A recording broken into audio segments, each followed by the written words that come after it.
शमशान कली। हमारे चैनल में आप सभी का हार्दिक स्वागत है।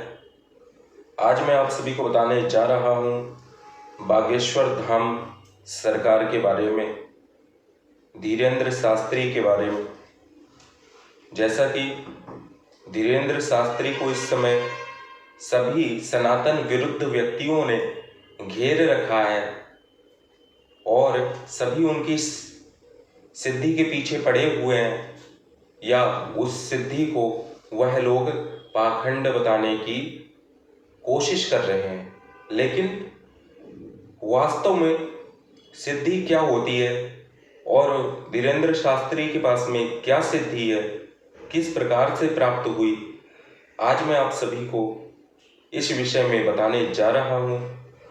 कृपया आप सभी पूरी वीडियो को देखें और शेयर करें, जिससे सनातन की सच्चाई सभी व्यक्तियों के पास में, सनातन विरोधियों के पास में पहुंच सके। धीरेंद्र शास्त्री बालाजी प्रेतराज सरकार और अपने गुरु के परम शिष्य हैं। उनके विषय में ऐसा अपवाद बना रखा है कुछ धर्म विरोधी लोगों ने, जिसको देखकर एकदम से क्रोध आता है। अगर देखा जाए तो जितने भी धर्म हैं वह सभी सनातन धर्म से ही निकले हुए हैं। यहाँ से विदेशी हो या किसी भी प्रकार का व्यक्ति क्यों ना हो, वह भारत के साधु संतों से ही विद्या लेकर के गया है। उसने अपने धर्म का अलग प्रकार से प्रचार प्रसार करके उसे एक धर्म का नाम दे दिया, जबकि ये सब चीजें सनातन धर्म से ही निकली हैं। जिस प्रकार एक समुद्र होता है और समुद्र में नाना प्रकार के जीव जंतु रत्न छिपे रहते हैं, तो उस समुद्र को मंथन करने से वह सब बाहर आते हैं। जिस प्रकार से अगर आप दही को मथेंगे, उसका मंथन करेंगे, तो उसका जो सार है वह मक्खन उसमें से बाहर आता है, और मक्खन का भी जो सार है वह घी है। दूध तो हालांकि दही दूध से बनता है और दही से मक्खन बनता है, मक्खन से घी बनता है। तो इस बात को समझने का प्रयास करें। उसी प्रकार से मंत्र क्या है, मंत्र कहाँ से प्राप्त हुआ? मंत्र गुरुमुख से प्राप्त होता है।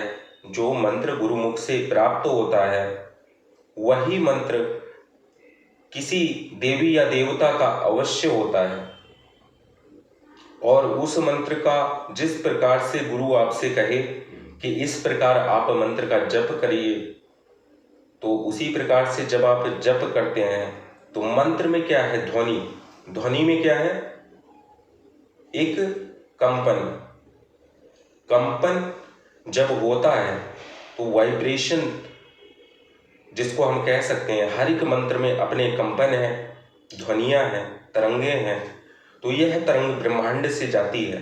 कहा जाता है जो भी शब्द हम मुख से बोलते हैं वह सभी शब्द इस ब्रह्मांड में जा रहे हैं, और कहीं ना कहीं मंत्र भी जो है वह एक शब्द ही है।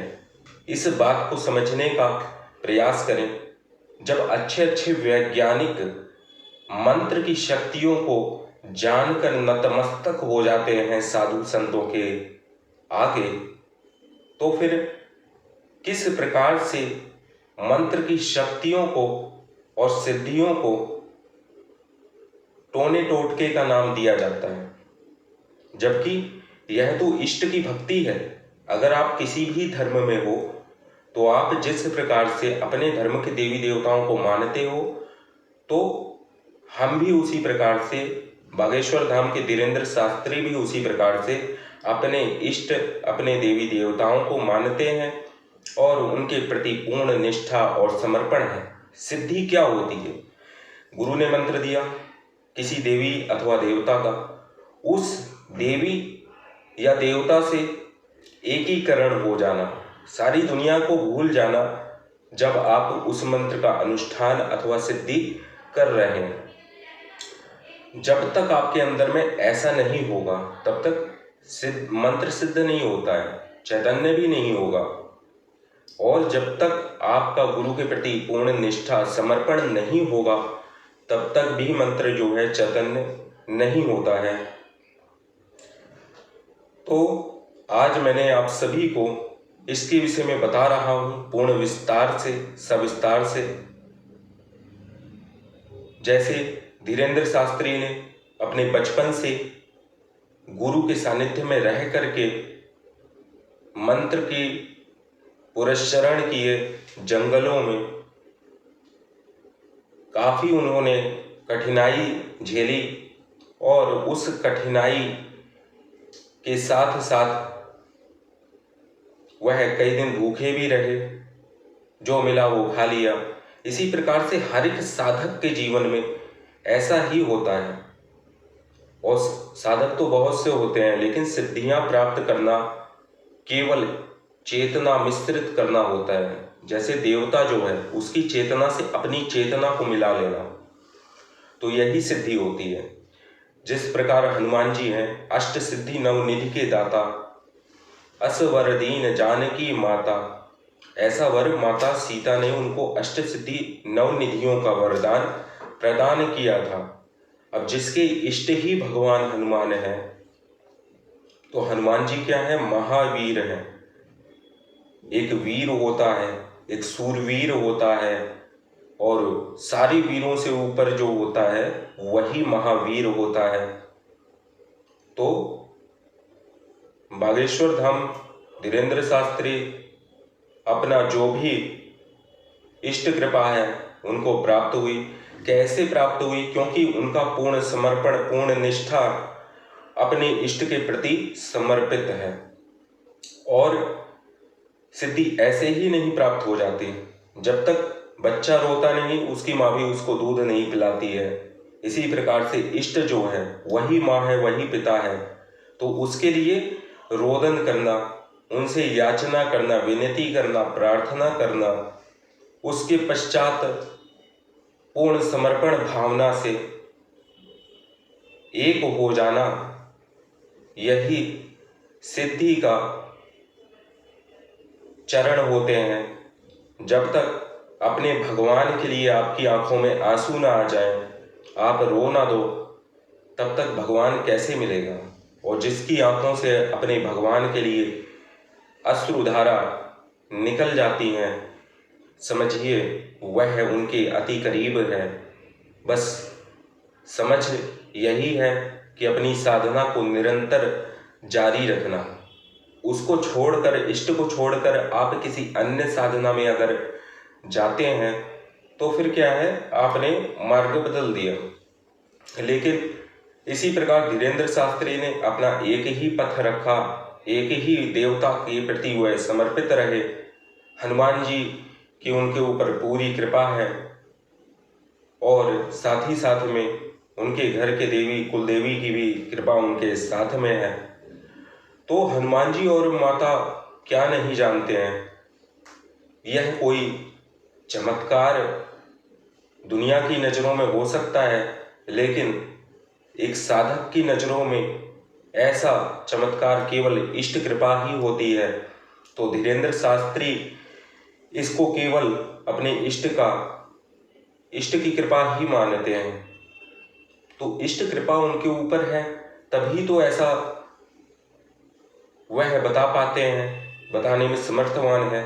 क्योंकि कहते हैं तीसरा नेत्र, जब आप अपनी चेतना को अपने इष्ट की चेतना में विलीन कर देते हैं, जिस प्रकार नदियां समुद्र में जाकर अपना अस्तित्व खो देती हैं, उसी प्रकार से जो साधक होता है, जिस दिन वह अपने इष्ट में पूर्ण रूप से समा गया, तो उस साधक का अस्तित्व तो एकदम से समाप्त हो गया, वो रहा ही कहाँ। ठीक है? अगर आप इसी प्रकार से अपने इष्ट में समा जाएंगे तो आप भी यह जान सकते हैं, किसी के मन की बातों को जान सकते हैं, समझ सकते हैं। इष्ट से याचना करके किसी भी प्रकार की नकारात्मक शक्ति को दूर कर सकते हैं। नकारात्मक शक्ति क्या है? अब अगर मैं विज्ञान की भाषा में बात करूं तो अणु, परमाणु, ठीक है, और इसके पश्चात में जो यौगिक होता है वह तभी बनता है जब एक नेगेटिव अणु और दूसरा पॉजिटिव हो, तो नेगेटिव और पॉजिटिव को मिलाने से एक यौगिक का निर्माण होता है। उसी प्रकार से अपने शरीर में मूलाधार चक्र क्या है? वह नकारात्मक चुंबकीय क्षेत्र है और सहस्त्रार क्या है? पॉजिटिव चुंबकीय क्षेत्र है। तो इस प्रकार साधक जब अपने मंत्रों को करता है तो उसकी जो अधोगति ऊर्जा है, जो कुंडलिनी शक्ति मूलाधार चक्र में सुप्त अवस्था में पड़ी है, वह धीरे धीरे ऊपर उठने लगती है और सहस्त्रार में जैसे ही जाती है वह सप्त चक्रों का भेदन करती है, तो उसके समस्त चक्र और कुंडलिनी शक्ति जागृत हो जाती है और कुंडलिनी शक्ति के पूर्ण रूप से चक्रों से गुजरने के कारण सभी चक्र कई गुना चैतन्य हो जाते हैं, जागृत हो जाते हैं, उनमें कई गुना शक्तियां आ जाती हैं। तो इसी प्रकार से साधक जब कोई मंत्र करता है तो उसके शरीर में क्या बनती है? ऊर्जा बनती है। वह ऊर्जा मूलाधार चक्र से उठकर धीरे धीरे सहस्त्रार, उसके बाद मणिपुर चक्र, मणिपुर चक्र के बाद अनाहत चक्र, उसके बाद विशुद्ध चक्र, फिर आज्ञा चक्र, फिर सहस्त्रार चक्र में प्रवेश कर जाती है। इसी को कुंडलिनी जागरण कहते हैं। और एक बार यह कुंडलिनी अगर ऊर्ध्वगामी हो जाती है तो उसके पश्चात यह अधोगति को प्राप्त कभी नहीं होती। मानव जो है वह दिव्य रूप हो जाता है, चैतन्य रूप हो जाता है। तो ये बातें विज्ञान से ही जुड़ी हैं कहीं ना कहीं, या ये कह सकते हैं कि सनातन आज भी उस स्तर पर नहीं पहुंचा है कि वह मंत्र से चलाने वाला पुष्पक विमान बना सके। आज भी साइंस इतना प्रबल नहीं है। यह सब सनातन ने वर्षों पूर्व खोज लिया। जिस प्रकार आप देखते होंगे कि प्राचीन किले, उस पर कितने भारी भारी पत्थर हैं।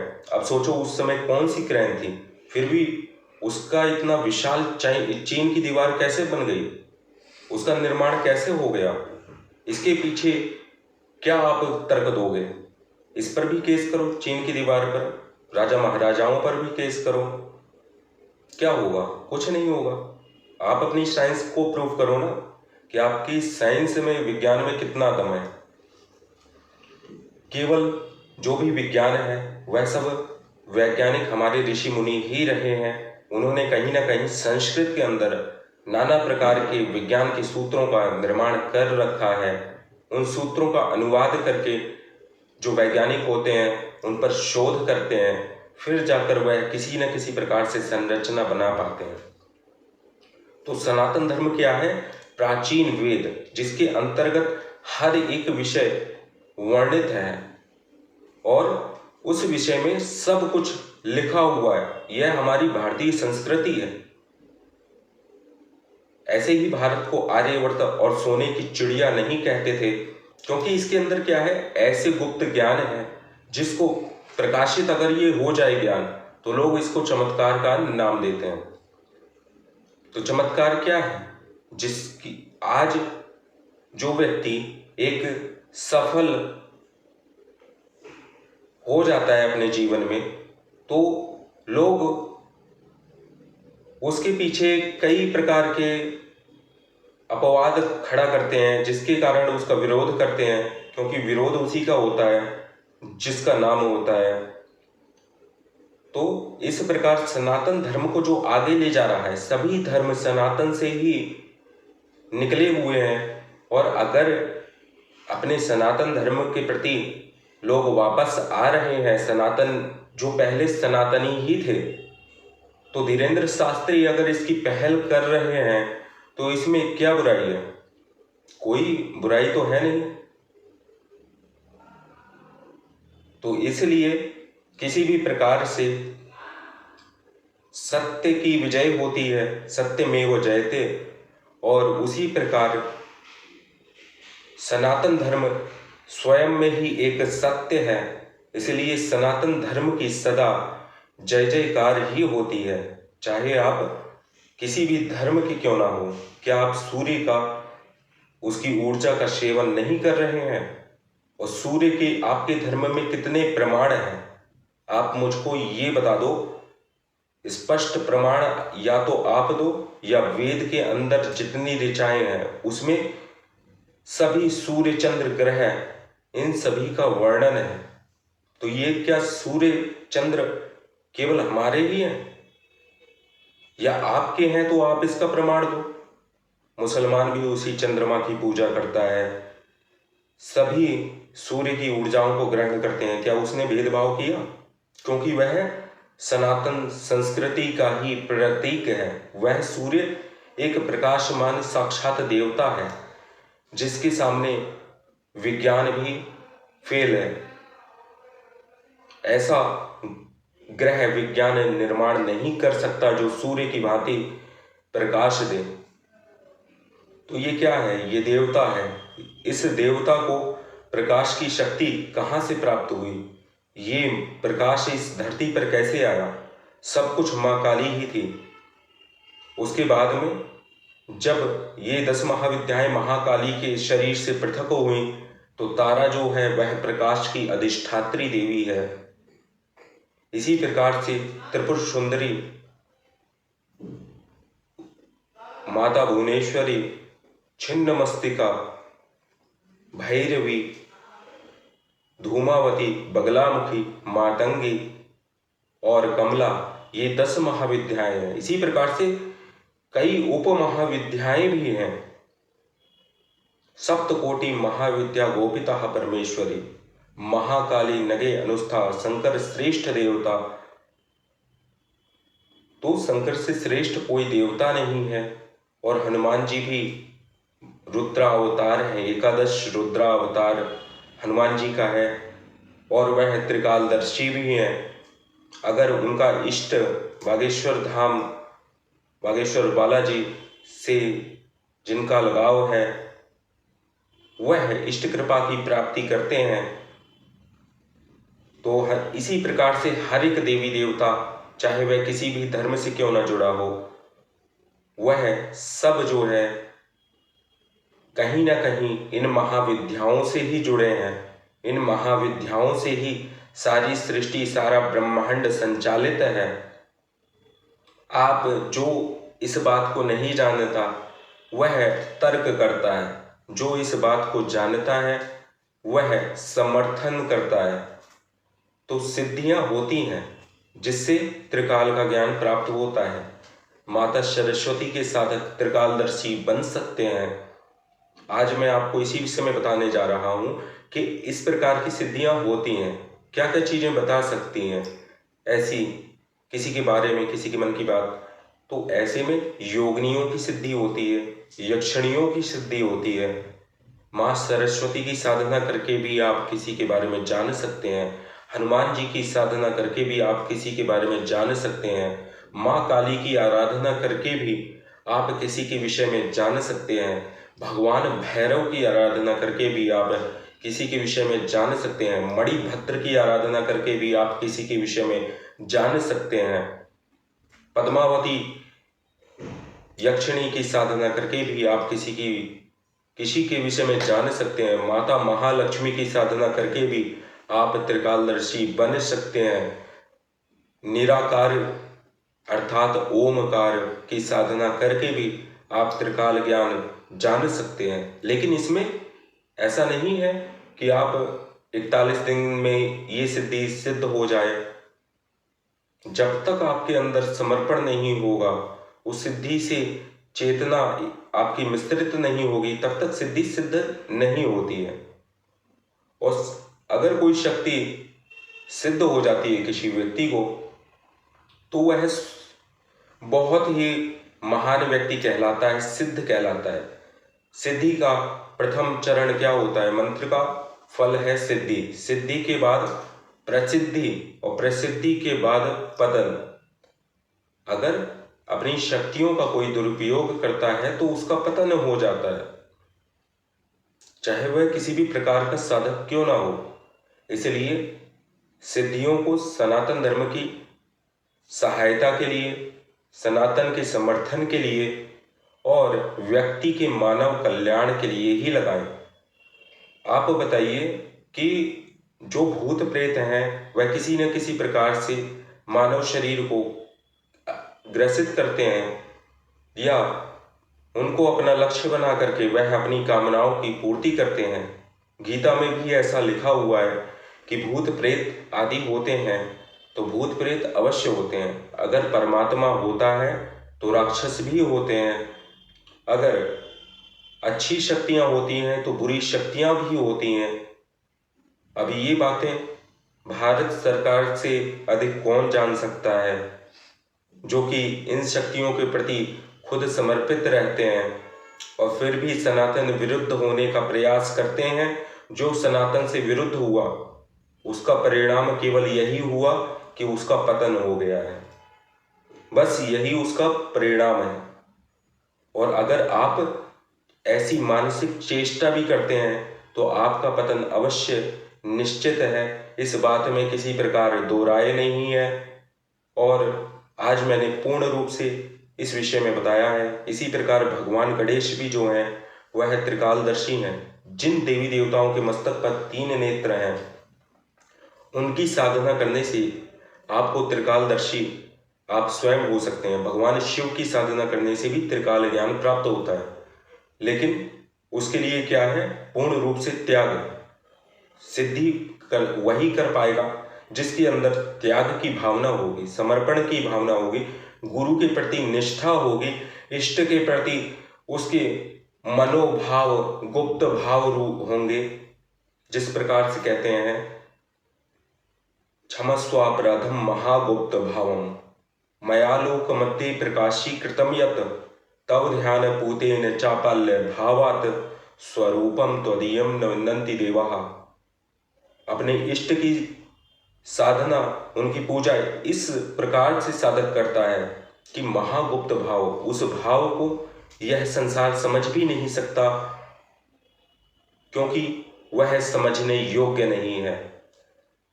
जिस प्रकार गधा जो होता है वह शेर की वाणी नहीं बोल सकता, उसकी खाल तो पहन सकता है, लेकिन शेर की वाणी शेर ही बोल सकता है।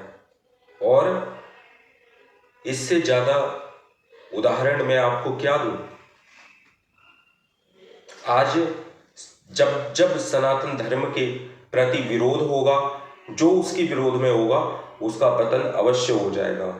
मैं ये भी कहता हूं, जो व्यक्ति ऐसे मिथ्या आरोप सनातन धर्म से जुड़े गुरुओं के प्रति लगाएगा वह अवश्य ही पतन को प्राप्त होगा। और यह भगवान जानता है और यह दिखाएगा भी। यह एक भविष्यवाणी है, आप इस बात को याद रखिएगा। क्योंकि जो धर्म के विरुद्ध होगा, सनातन धर्म के, अब वह पूर्ण रूप से भैरव, भगवान भैरव का विरोधी होगा। और जो भैरव का विरोधी है तो भैरव स्वयं त्रिकालदर्शी हैं, 3 नेत्र वाले हैं, काशी के कोतवाल हैं। और इस संसार में जो कुछ भी है भगवान विष्णु के हृदय में विराजमान है, वही भैरव हैं। और उनकी नजरों से बच पाना इन सनातन धर्म के विरुद्ध जो लोग खड़े हैं उनकी बस की बात नहीं है। और राम क्या है? राम भी एक उसी निराकार से जुड़ा एक शब्द है, शब्द ही ब्रह्म है। और जो ब्रह्म को मानते हैं, शब्द को मानते हैं, वह ज्ञानी है। जो इन शब्दों का विरोध करते हैं, सनातन का विरोध करते हैं, वह नष्ट हो जाया करते हैं। और आज के लिए बस इतना ही। कल मैं आपको आगे के विषय में अन्य जानकारी दूंगा। जय मां शमशान काली।